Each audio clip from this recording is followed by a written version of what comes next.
Yes, problem number 3. Zamana Limited, Mysore opened a branch at Bangalore on 1/4/2014 ಅಂತ ಹೇಳ್ತಾ ಇದ್ದಾನೆ. And ಅದೇ ರೀತಿನೇ ಈ ಒಂದು ಜಮಾನಾ ಲಿಮಿಟೆಡ್ ರಿಲೇಟೆಡ್ ಇನ್ಫಾರ್ಮೇಶನ್ ಕೊಡ್ತಾ ಇದ್ದಾನೆ. ಅವರು ಜಮಾನಾ ಲಿಮಿಟೆಡ್ ಅವರು ಮೈಸೂರಲ್ಲಿ ಒಂದು ಬ್ರಾಂಚ್ ನ ಓಪನ್ ಮಾಡ್ತಾ ಇದಾರಂತ ಆ ಒಂದು ಡೇಟ್ ನ ಕೂಡ ಕ್ಲಿಯರ್ ಆಗಿ ಮೆನ್ಷನ್ ಮಾಡಿದಾನೆ 1/4/2014 ಅನ್ನೋ ಡೇಟ್ ಅಲ್ಲಿ. ಸೊ ಅದೇ ರೀತಿನೇ ಈ ಒಂದು ಬ್ರಾಂಚ್ ಅಲ್ಲಿ ಏನೆಲ್ಲ ಆಕ್ಟಿವಿಟೀಸ್ ನಡೆದಿದೆ, ಆ ಒಂದು ಆಕ್ಟಿವಿಟೀಸ್ ಟ್ರಾನ್ಸಾಕ್ಷನ್ಸ್ ನಡೆದಿದೆ, ಆ ಟ್ರಾನ್ಸಾಕ್ಷನ್ ಡೀಟೇಲ್ಸ್ ನ ಪಾಂಡ್ವೇಸ್ ಕೊಡ್ತಾ ಇದ್ದಾನೆ. ಅಂಡ್ ಅದ್ರ ಜೊತೆಲಿ ಕ್ಲಿಯರ್ ಆಗಿ ಹೇಳ್ತಾ ಇದ್ದಾನೆ, branch is instructed to sell the goods both for cash and credit. All cash collections ought to be remitted to head office. Sends cash branch to meet the expenses at branch. From the following details, prepare Bengaluru branch account in head office books. Also prepare branch debtors account ಅಂತ ಹೇಳ್ತಾ ಇದ್ದಾನೆ.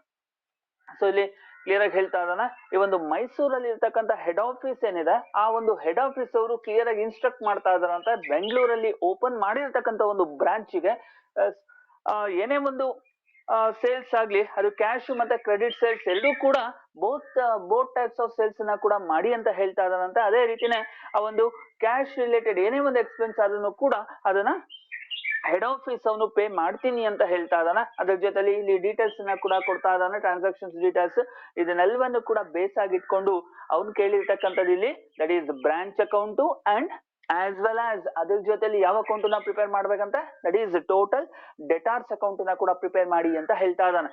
Then ನೀವು ನೆನಪಲ್ಲಿ ಇಟ್ಕೊಂಬಿಡಿ, ಇಲ್ಲಿ branch account ಜೊತೆಲಿ ಡೆಟಾರ್ಸ್ account ನ ಕೂಡ prepare ಮಾಡಿ ಅಂತ ಹೇಳಿದಾಗ, ಬ್ರಾಂಚ್ ಅಕೌಂಟ್ ಡೇಟಲ್ಲಿ ಬ್ರಾಂಚ್ ಅಕೌಂಟ್ ಜೊತೆಲಿ ಡೆಟಾರ್ಸ್ ಅಕೌಂಟ್ ನ ಕೂಡ ಪ್ರಿಪೇರ್ ಮಾಡಿ ಅಂತ ಹೇಳಿದಾಗ, ನಾವು ಫಸ್ಟ್ ಟೋಟಲ್ ಡೆಟಾರ್ಸ್ ಅಕೌಂಟ್ ನ ಮಾಡ್ಕೊಳ್ತೀವಿ, ಅದಾದ್ಮೇಲೆ ಮತ್ತೆ ಬ್ರಾಂಚ್ ಅಕೌಂಟ್ ನಾವು ಪ್ರಿಪೇರ್ ಮಾಡ್ತಾ ಹೋಗ್ಬೇಕಾಗಿರತ್ತ. ಸೊ ಈಗ ನಾನು ಏನ್ ಮಾಡ್ತೀನಿ ಅದನ್ನ ನೀಟಾಗಿ ಅರ್ಥ ಮಾಡ್ಕೊಳ್ಳಿ. ಮತ್ತೊಮ್ಮೆ ಈ ಒಂದು ಪ್ರಾಬ್ಲಮ್ ನ ಸಾಲ್ವ್ ಮಾಡ್ತೀನಲ್ಲ, ಸಾಲ್ವ್ ಮಾಡಿದಾದ್ಮೇಲೆ ಲಾಸ್ಟ್ ಅಲ್ಲಿ ಯಾರಿಗಾದ್ರೂ ಏನೇ ಡೌಟ್ಸ್ ಇದ್ರು ಕೂಡ ಒಂದ್ ಕಡೆ ನೋಟ್ ಮಾಡ್ಕೊಳ್ಳಿ, ಅದನ್ನ ನೀವು ಕೇಳ್ಬೋದಾಗಿರತ್ತೆ. ಸೊ ದೆನ್ ಈಗ ನಾವು ಸೊಲ್ಯೂಷನ್ ಮಾಡ್ತಾ ಹೋಗ್ಬೇಕಾಗಿರತ್ತೆ. ಫಸ್ಟ್ ಬ್ರಾಂಚ್ ಅಕೌಂಟ್ ಜೊತೆಲಿ ಡೆಟಾರ್ಸ್ ಅಕೌಂಟ್ ನ ಕೂಡ ಕೇಳಿದಾನೆ, ಹಾಗಾಗಿ ನಾವು ಫಸ್ಟ್ ಡೆಟಾರ್ಸ್ ಅಕೌಂಟೇ ಮಾಡ್ತೀವಿ, ಅದಾದ್ಮೇಲೆ ಬ್ರಾಂಚ್ ಅಕೌಂಟ್ಗೆ ಬರ್ಬೇಕಾಗಿರತ್ತೆ. ಎಸ್, ವಿಡಿಯೋ ಆನ್ ಮಾಡ್ತಾ ಇದ್ದೇನೆ.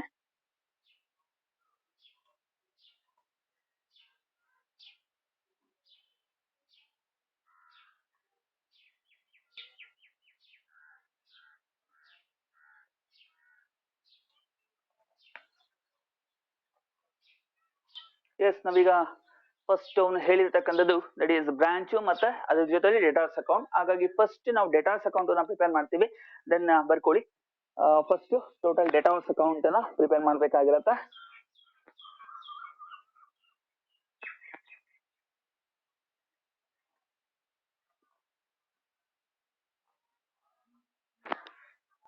Debit side one particulars one amount column ನ ತಗೊಳ್ಳಿ, ಕ್ರೆಡಿಟ್ ಸೈಡ್ ಕೂಡ one particulars one amount column ನ ತಗೊಳ್ಳಿ.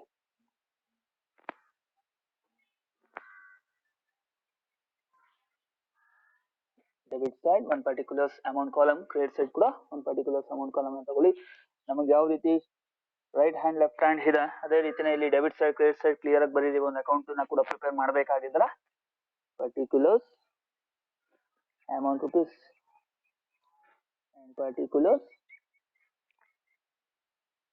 Amount rupees. ಸೊ ನಿಮ್ಮೆಲ್ಲರಿಗೂ ಕೂಡ ಲಾಸ್ಟ್ ಫಸ್ಟ್ ಸೆಮಿಸ್ಟರ್ ನೀವು ಡೆಟಾರ್ಸ್ ಅಕೌಂಟ್ ನ ಮತ್ತೆ ಕ್ರೆಡಿಟಾರ್ಸ್ ಅಕೌಂಟ್ ನ ಪ್ರಿಪೇರ್ ಮಾಡೋದು ಹೇಗೆ ಅನ್ನೋದನ್ನ ಕಲ್ತಿದ್ವಿ. ಸೊ ದೆನ್ ಅದೇ ರೀತಿನ ಈಗ ನಾವಿಲ್ಲಿ ಟೋಟಲ್ ಡೆಟಾರ್ಸ್ ಅಕೌಂಟ್ ನ ಮಾಡ್ತಾ ಇದೀವಿ. ಸೊ ಟೋಟಲ್ ಡೆಟಾರ್ಸ್ ಅಕೌಂಟ್ ಮಾಡ್ಬೇಕಾದ್ರೆ ನೆನಪಲ್ಲಿ ಇಟ್ಕೊಳ್ಳಿ, ಡೆಟಾರ್ಸ್ ಅನ್ನೋದು ಓಪನಿಂಗ್ ಬ್ಯಾಲೆನ್ಸ್, ಡೆಟಾರ್ಸ್ ಅನ್ನೋದು ಅಸೆಟ್ ಓಪನಿಂಗ್ ಬ್ಯಾಲೆನ್ಸ್ ನೆಲ್ವನ್ನು ಕೂಡ ಯಾವ ಕಡೆ ನಾವು ತಗೊಳ್ಬೇಕಾಗಿರತ್ತಪ್ಪ ಅಂತ ಹೇಳೋದಾದ್ರೆ ಡೆಬಿಟ್ ಸೈಡ್. ದೆನ್ ಬರ್ಕೊಳ್ಳಿ ಟು ಬ್ಯಾಲೆನ್ಸ್ ಬ್ರಾಟ್ ಡೌನ್ ಅಂತ ಬರ್ಕೊಳ್ಳಿ, to balance brought down. It means opening balance of debtors. ನೀವು ಬರ್ಕೊಂಡಿರ್ತಕ್ಕಂಥ ಪಾಯಿಂಟ್ಸ್ ಅಲ್ಲಿ ನೀವು ಬರ್ದಿರ್ತಕ್ಕಂಥ ಪ್ರಾಬ್ಲಮ್ ಇದೆಯಲ್ಲ, ಅದ್ರಲ್ಲಿ ಯಾವ್ದಾದ್ರು ಪಾಯಿಂಟ್ ಅಲ್ಲಿ ಡೆಟಾರ್ಸ್ ಓಪನಿಂಗ್ ಡೇಟ್ ಏನಾದ್ರು ಕೊಟ್ಟಿದಾನ ನೋಡ್ಕೊಳ್ಳಿ, ಏನು ಕೂಡ ಕೊಟ್ಟಿಲ್ಲ ರೀ. Opening balance of debtors therefore nil. Next ಅದಾದ್ಮೇಲೆ ಡೆಟಾರ್ಸ್ ರಿಲೇಟೆಡ್ ಟ್ರಾನ್ಸಾಕ್ಷನ್ಸ್ ಏನೇನಿದಾವೆ, ನಾವು ಡೆಟಾರ್ಸ್ ಅಕೌಂಟ್ ನ ಪ್ರಿಪೇರ್ ಮಾಡ್ಬೇಕಾಗಿದ್ರೆ ಡೆಟಾರ್ಸ್ ರಿಲೇಟೆಡ್ ಟ್ರಾನ್ಸಾಕ್ಷನ್ಸ್ ಏನೆಲ್ಲ ಇದಾವೆ ಅದನ್ನ ನಾವಿಲ್ಲಿ ಒನ್ ಬೈ ಒನ್ ನಾವು ತಗೊಳ್ತಾ ಹೋಗ್ತೀವಿ. ಇದರಲ್ಲಿ ಟೋಟಲ್ ಡೆಟಾರ್ಸ್ ಅಕೌಂಟ್ ಅಂದ್ರೆ ಓನ್ಲಿ ಡೆಟಾರ್ಸ್ ರಿಲೇಟೆಡ್ ಟ್ರಾನ್ಸಾಕ್ಷನ್ಸ್ ಬಿಟ್ಟು ಬೇರೆ ಯಾವುದೇ ಒಂದು ಟ್ರಾನ್ಸಾಕ್ಷನ್ಸ್ ನ ನಾವಿಲ್ಲಿ ತಗೊಳ್ಳೋದಿಲ್ಲ, ಅದನ್ನ ನೆನಪಲ್ಲಿ ಇಟ್ಕೊಳ್ಳಿ. ದೆನ್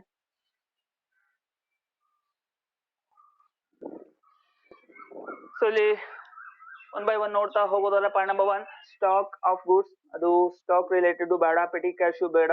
ಫರ್ನಿಚರ್ ಅದು ಕೂಡ ಡೇಟಾಸ್ ರಿಲೇಟೆಡ್ ಅಲ್ಲ. ಗೂಡ್ಸ್ ಇಂಟು ಬ್ರಾಂಚ್ ಅದು ಡೇಟಾಸ್ ರಿಲೇಟೆಡ್ ಅಲ್ಲ. ಗೂಡ್ಸ್ ರಿಟರ್ನ್ ಅದು ಕೂಡ ಡೇಟಾಸ್ ರಿಲೇಟೆಡ್ ಅಲ್ಲ. Expenses, cash into cash sales, ಮತ್ತೆ ಕಲೆಕ್ಷನ್ ಫ್ರಮ್ ಡೇಟಾಸ್ ಅಂತ ಇದೆ ನೋಡಿ. ಸೊ ಇಲ್ಲಿ ಕಲೆಕ್ಷನ್ ಫ್ರಮ್ ಡೇಟಾಸ್ ಅಂತ ಇದೆ ರೀ. ಎಷ್ಟು ಅಂತ ಹೇಳೋದಾದ್ರೆ ರುಪೀಸ್ 42,500 ಅಂತ ಹೇಳ್ತಾ ಇದ್ದಾನೆ. ಅಂದ್ರೆ ಕ್ಯಾಶ್ ಸೇಲ್ಸ್ 2,500 ಆಗಿದೆ ಅಂತ, ಮತ್ತೆ ಕಲೆಕ್ಷನ್ ಫ್ರಮ್ ಡೇಟಾಸ್ 42,500 ಆಗಿದೆ ಅಂತ. ನಿಮ್ಗೆ ಗೊತ್ತಿದೆ ಇಲ್ಲಿ ನಮ್ಮ ಕಸ್ಟಮರ್ಸ್ ಗೆ ನಾವು ಕ್ರೆಡಿಟ್ ಸೇಲ್ಸ್ ನ ಮಾಡಿರ್ತೀವಲ್ಲ, ಅವ್ರನ್ನ ನಾವಿಲ್ಲಿ ಡೆಟಾರ್ಸ್ ಅಂತ ಹೇಳ್ಬಿಟ್ಟು ನಾವು ಕರಿಬೇಕಾಗಿರುತ್ತೆ. ದೆನ್ ಡೆಟಾರ್ಸ್ ಇಂದ ನಮಗೆ ಅಮೌಂಟ್ ಕಲೆಕ್ಟ್ ಆಗ್ತಾ ಇದೆ.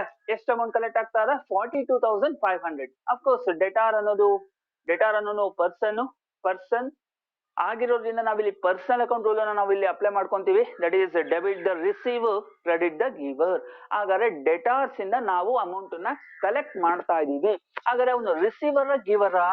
ಡೆಟಾರ್ ರಿಸೀವರ್ ಅಲ್ಲ, ಗಿವರ್ ಆಗಿರ್ತಾನೆ. ನಾವು ರಿಸೀವ್ ಮಾಡ್ಕೊಳ್ತೀವಲ್ಲ, ಹಾಗಾಗಿ ಅವನ ಒಂದು ಅಕೌಂಟ್ ಅಲ್ಲಿ ನಾವು ಕ್ರೆಡಿಟ್ ಸೈಡ್ ಅಲ್ಲಿ ಬರಿಬೇಕಾಗಿರತ್ತೆ. That is by bank account ಅಂತ ಬರೀರಿ. ಕ್ರೆಡಿಟ್ ಸೈಡ್ ಅಲ್ಲಿ ಬರ್ಕೊಳ್ಳಿ by bank account. So it is nothing but ಅವನಿಂದ ನಾವು ಕ್ಯಾಶ್ ರಿಸೀವ್ ಮಾಡ್ಕೊಂತಾ ಇದೀವಲ್ಲ, ಎಷ್ಟು ಕ್ಯಾಶ್ ನ ನಾವು ರಿಸೀವ್ ಮಾಡ್ಕೊಳ್ತಾ ಇದೀವಿ, ಅವನು ಗಿವರ್, ನಾವು ರಿಸೀವರ್. ಹಾಗಾಗಿ ಅವನ ಒಂದು ಅಕೌಂಟ್ ಅಲ್ಲಿ ನಾವು ಅದನ್ನ ಕ್ರೆಡಿಟ್ ಸೈಡ್ ಅಲ್ಲಿ ಮಾಡಿದೀವಿ. ಎಷ್ಟು ಅಮೌಂಟ್ ಅಮೌಂಟ್ ಕಾಲಮ್ ಅಲ್ಲಿ ಬರ್ಕೊಳ್ಳಿ, 42,500 rupees. ಸೊ ನೆಕ್ಸ್ಟ್ ಅದಾದ್ಮೇಲೆ ಮತ್ತೆ ಏನಾದ್ರು ಕೊಟ್ಟಿದ್ದಾನ? ಕ್ರೆಡಿಟ್ ಸೇಲ್ಸ್ ಅಂತ ಇದಾರೆ. ಹಾಗಾದ್ರೆ ಕ್ರೆಡಿಟ್ ಸೇಲ್ ಮಾಡಿದೀವಂತೆ ಅಂದ್ರೆ ಈ ಕ್ರೆಡಿಟ್ ಸೇಲ್ ಯಾರಿಗ್ ಮಾಡ್ತೀವಿ? ಡೇಟಾಸ್ ಗೆ ಕ್ರೆಡಿಟ್ ಸೇಲ್ ಮಾಡಿರ್ತೀವಿ ನಾವು.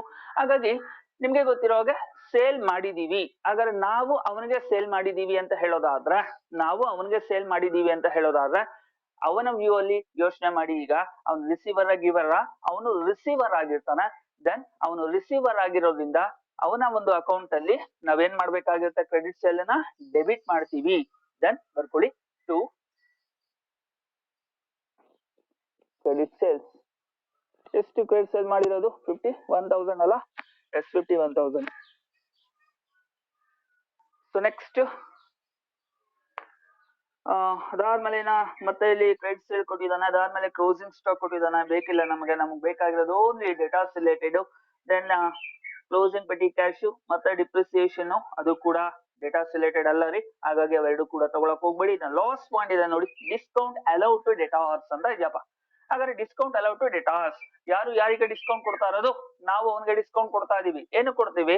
ನೋಡಪ್ಪ, ನಿನ್ನಿಂದ ಇಷ್ಟ ಅಮೌಂಟ್ ಕೊಡ್ಬೇಕು ನೀನು ನನಗೆ, ಸೊ ಒಂದ್ ಕೆಲಸ ಮಾಡು, ನಾನು ನಿನ್ಗೆ ಡಿಸ್ಕೌಂಟ್ ಕೊಡ್ತೀನಿ ಅಂತ ಕೊಡ್ತೀನಿ. ಹಾಗಾದ್ರೆ ಅದು ನನಗೆ ಎಕ್ಸ್ಪೆನ್ಸ್, ಬಿಸ್ನೆಸ್ ಎಕ್ಸ್ಪೆನ್ಸ್, ಬಟ್ ಅವನಿಗದು ಇನ್ಕಮ್ ಆಗಿರುತ್ತೆ. ದಟ್ ಈಸ್ ಅದೇನೇ ಇರ್ಲಿ, ನಮ್ಗಿಲ್ಲಿ ಬೇಕಾಗಿರ್ತಕ್ಕಂಥದ್ದು ನಾವು ಅವನಿಗೆ ಡಿಸ್ಕೌಂಟ್ ಕೊಡ್ತಾ ಇದೀವಪ್ಪ ಅಂತ ಹೇಳೋದಾದ್ರೆ ಅವನಿಂದ ನಮಗೆ ಅಮೌಂಟ್ ಬರುತ್ತೆ, ಕೊಡ್ಲಿ ಅಂತ ಹೇಳ್ಬಿಟ್ಟು. ಹಾಗಾಗಿ ಅದನ್ನ ಆಲ್ವೇಸ್ ನಾವು ಕ್ರೆಡಿಟ್ ಸೈಡ್ ಅಲ್ಲೇ ತಗೋಬೇಕಾಗಿರತ್ತೆ. ದೆನ್ ಕ್ರೆಡಿಟ್ ಸೈಡ್ ಅಲ್ಲಿ ಬರ್ಕೊಳ್ಳಿ ಬೈ ಡಿಸ್ಕೌಂಟ್ ಅಲೌಡ್ ಅಂತ ಬರ್ಕೊಳ್ಳಿ. By discount allowed.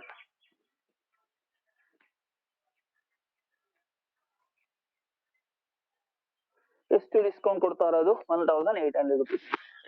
ಇನ್ನೇನಾದ್ರೂ ಇದೆ ಅಂದ್ರೆ ಏನು ಕೂಡ ಇಲ್ಲ. ದೆನ್ ಎರಡೂ ಕಡೆ ಕೂಡ ಬ್ಯಾಲೆನ್ಸ್ ಮಾಡೋದಕ್ಕಿಂತ ಮುಂಚೆ ನೆನಪಲ್ಲಿ ಇಟ್ಕೊಳ್ಳಿ, ಓಪನಿಂಗ್ ಬ್ಯಾಲೆನ್ಸ್ ನಾವು ಡೆಬಿಟ್ ಸೈಡ್ ಅಲ್ಲಿ ತಗೊಂಡಿದೀವಿ. ಅಮೌಂಟ್ ಕೊಟ್ಟಿದ್ರೆ ಬರ್ಕೊಳ್ತಾ ಇದ್ವಿ, ಅಮೌಂಟ್ ಕೊಟ್ಟಿಲ್ಲ. Then closing balance of debtors ಯಾವ ಕಡೆ ತಗೋಬೇಕು? ಕ್ರೆಡಿಟ್ ಸೈಡ್ ಅಲ್ಲಿ ಬರ್ಕೊಳ್ಳಿ ಬೈ ಬ್ಯಾಲೆನ್ಸ್ ಕ್ಯಾರಿ ಡೌನ್ ಅಂತ ಬರ್ಕೊಳ್ಳಿ. ಅಮೌಂಟ್ ಕೊಟ್ಟಿಲ್ಲ, ಇಲ್ಲಿ ಕೂಡ ಅಮೌಂಟ್ ಕೊಟ್ಟಿಲ್ಲ. ಹಾಗಾಗಿ ಎರಡು ಕಡೆ ಬ್ಯಾಲೆನ್ಸ್ ಮಾಡಿ. ಈಗ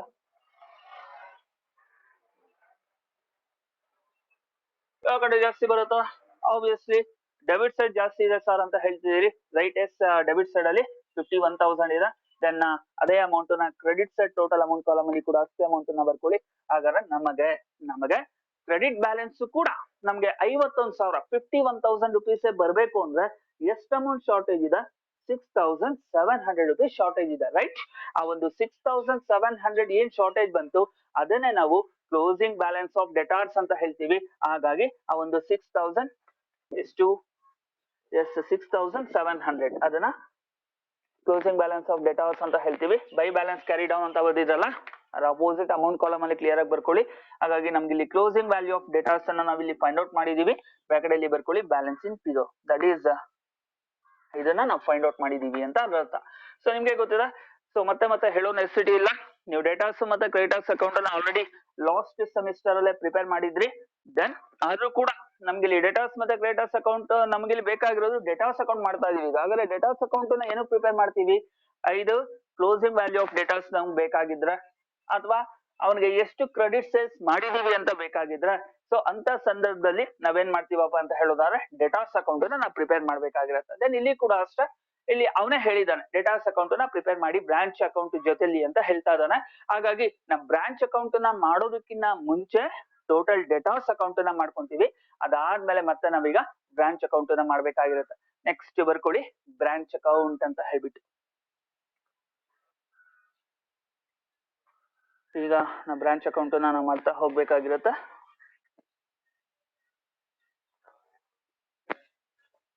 ಪೇಜಿನ ಆಫ್ ಡಿವೈಡ್ ಮಾಡ್ಕೊಳ್ಳಿ ಕರೆಕ್ಟ್ ಆಗಿ. Debit side 1 particulars 2 amount columns ನ ತಗೊಳ್ಳಿ. ಕ್ರೆಡಿಟ್ ಸೈಡ್ ಕೂಡ 1 particulars and 2 amount columns ನ ತಗೊಳ್ಳಿ. ಯಾವ ಅಕೌಂಟ್ ಇದು? Branch account. ಸೊ ಹಾಗಾಗಿ ಯಾವ ಬುಕ್ಸ್ ಅಲ್ಲಿ ನಾವು ಪ್ರಿಪೇರ್ ಮಾಡೋದು? In the books of head office. That is clear ಆಗಿ ಬರ್ಕೊಳ್ಳಿ. In the books of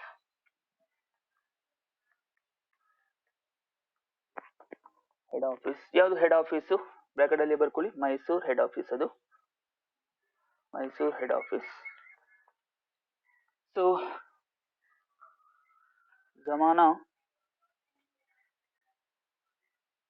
limited branch account for the EO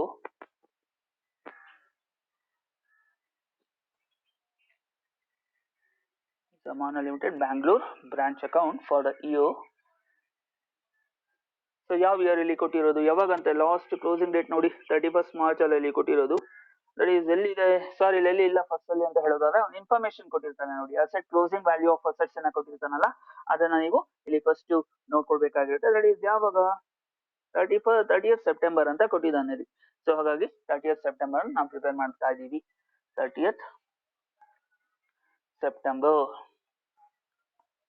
ಯಾವ ಇಯರು? 2014. ಸೊ ಕ್ಲಿಯರ್ ಆಗಿ ಬರ್ಕೊಳ್ಳಿ ನೀವು.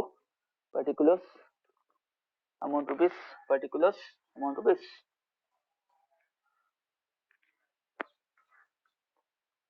ಸೊ ದೆನ್ ನಿಮ್ಗೆ ಗೊತ್ತಿರೋ ಹಾಗೆ ಓಪನಿಂಗ್ ಬ್ಯಾಲೆನ್ಸ್ ಆಫ್ ಅಸೆಟ್ಸ್ ಏನೇ ಇರ್ಲಿ ಅದನ್ನ ನಾವು ಡೆಬಿಟ್ ಸೈಡ್ ಅಲ್ಲಿ ತಗೊಂತೀವಿ. ಮತ್ತೊಮ್ಮೆ ನಿಮ್ಗೆ ನೆನಪು ಮಾಡ್ತಾ ಇದ್ದೇನೆ, ಓಪನಿಂಗ್ ವ್ಯಾಲ್ಯೂ ಆಫ್ ಅಸೆಟ್ಸ್ ಏನೇ ಇರ್ಲಿ ಅದನ್ನ ಡೆಬಿಟ್ ಸೈಡ್ ಅಲ್ಲಿ ತಗೊಳ್ತೀವಿ, and closing value of assets ನ ಕ್ರೆಡಿಟ್ ಸೈಡ್ ಅಲ್ಲಿ ತಗೊಳ್ತೀವಿ. ನೆಕ್ಸ್ಟ್ ಹೆಡ್ ಆಫೀಸ್ ಇಂದ ಬ್ರಾಂಚ್ ಗೆ ಏನೇನ್ ಬರುತ್ತೆ ಅದನ್ನೆಲ್ಲ ಡೆಬಿಟ್ ಸೈಡ್ ಅಲ್ಲಿ ತಗೊಳ್ತೀವಿ. ಅದೇ ರೀತಿನೇ ಬ್ರಾಂಚ್ ಇಂದ ಹೆಡ್ ಆಫೀಸ್ ಏನೇನ್ ರಿಟರ್ನ್ ಆಗುತ್ತೆ ಅದನ್ನೆಲ್ಲ ಕ್ರೆಡಿಟ್ ಸೈಡ್ ಅಲ್ಲಿ ತಗೋಬೇಕಾಗಿರುತ್ತೆ. ದೆನ್ ಈಗ ಪಾಯಿಂಟ್ ನಂಬರ್ 1 by 1 ಬರ್ಕೊಂಡಿದ್ದೀರಲ್ಲ, ಅಲ್ಲಿಗೆ ಬನ್ನಿ. ಈಗ ದಟ್ ಈಸ್ ಏನಪ್ಪಾ ಇದೆ ಅಂತ ಹೇಳೋದಾದ್ರೆ stock of goods at branch on 1/4/2014 ಅಂತ ಇದೆ. ಓಪನಿಂಗ್ ಡೇಟ್ ಅದು ಕೊಟ್ಟಿರೋದು. ಸೊ ಹಾಗಾಗಿ ಎಲ್ಲಿ ತಗೋಬೇಕಪ್ಪ ಅಂತ ಹೇಳೋದಾದ್ರೆ ಡೆಬಿಟ್ ಸೈಡ್ ಅಲ್ಲಿ ತಗೊಳ್ಳಿ. ಟು ಸ್ಟಾಕ್ ಅಟ್ ಬ್ರಾಂಚ್ ಅಂತ ಬರ್ಕೊಳ್ಳಿ.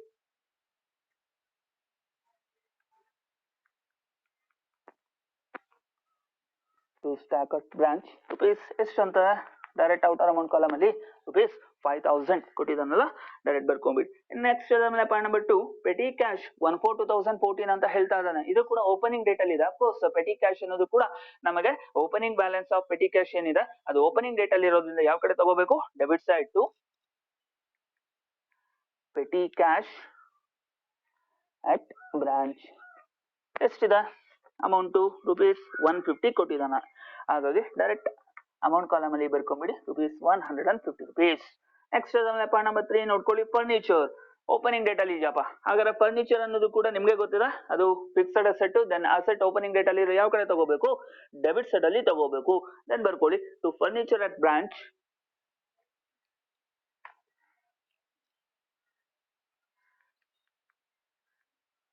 To furniture at the branch ಎಷ್ಟಪ್ಪ ಅಂತ ಹೇಳೋದಾದ್ರೆ ಎಷ್ಟಿದೆ ಅಮೌಂಟ್? 2500 rupees ಇದೆಯಲ್ಲ, ಅದನ್ನ ಅಮೌಂಟ್ ಕಾಲಮ್ ಅಲ್ಲಿ ಬರ್ಕೊಳ್ಳಿ. ನೆಕ್ಸ್ಟ್ ಪಾಯಿಂಟ್ ನೋಡಿ, goods send to branch at cost ಅಂತ ಇದೆ. ಗೂಡ್ಸ್ ಸೆಂಡ್ ಟು ಬ್ರಾಂಚ್ ಅಂದ್ರೆ ಯಾರು ಸೆಂಡ್ ಮಾಡ್ತಾರೆ? ಹೆಡ್ ಆಫೀಸ್ ಇಂದ ಗೂಡ್ಸ್ ಇಲ್ಲಿಗೆ ಬರ್ತಾ ಇದೆ. ಸೆಂಡ್ ಟು ಬ್ರಾಂಚ್, ಬ್ರಾಂಚ್ ಬರ್ತಾ ಇದೆ. ಹಾಗಾಗಿ ಡೆಬಿಟ್ ಸೈಡ್ ಅಲ್ಲಿ ತಗೋಬೇಕು ಅದನ್ನ. Then to goods send to branch ಎಷ್ಟು ಅಮೌಂಟ್?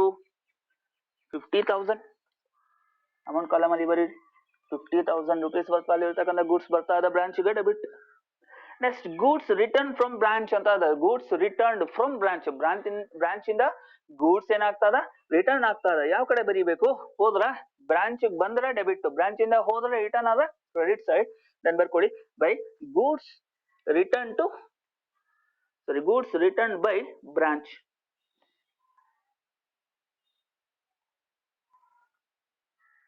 By goods returned